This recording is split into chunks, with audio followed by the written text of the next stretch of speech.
Alright, hey guys, so what we're talking about today is the monster walk and how I really like to teach it. A lot of you guys have done this with like a band, Xing across, or like maybe some smaller rubber bands around your legs, but we're going to use what's called a hip circle. The brand is like Slingshot, or I don't know, they have a lot of different brands, but I like to use this one. So this is what it's going to look like. This is the hip flow warm up. So it's going to be monster walks. We're going to go 20 to the left, 20 to the right, then we're going to hop on the ground, do 20 glute bridges with the band on. We're going to repeat that times 2 or 3 depending on what the program calls for. Okay, so this is what it's going to look like.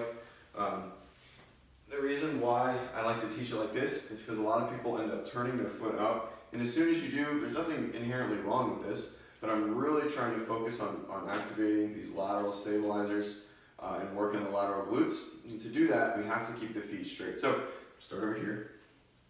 Well, as we start, I guess we'll start in the middle. So as we start, this is kind of where it's going to be. We want to push our knees out. I'm pushing out pretty much as hard as I can. Okay, my feet aren't coming off the ground, but the whole time I want to try and push as hard as I can to keep my knees outside of my feet. So when we start to step, what's going to happen is we're going to end up going like this. Okay, so we really want to push out hard and keep that tension in the band. This is basically like an isometric for the glutes and these lateral stabilizers.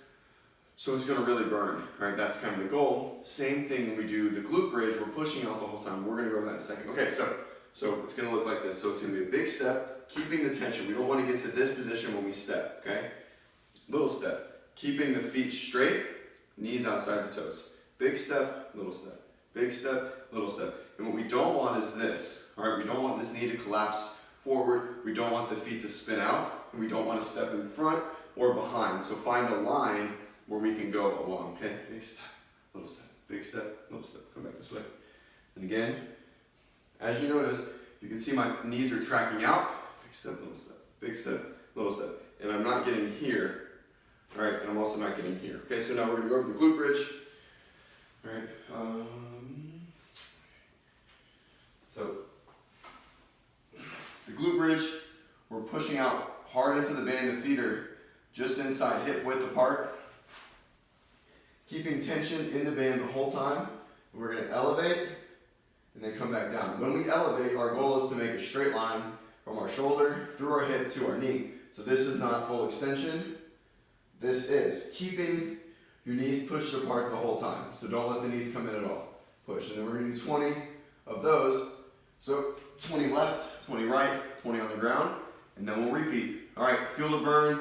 It will definitely help the hips out and get you ready for some heavy squatting. See ya.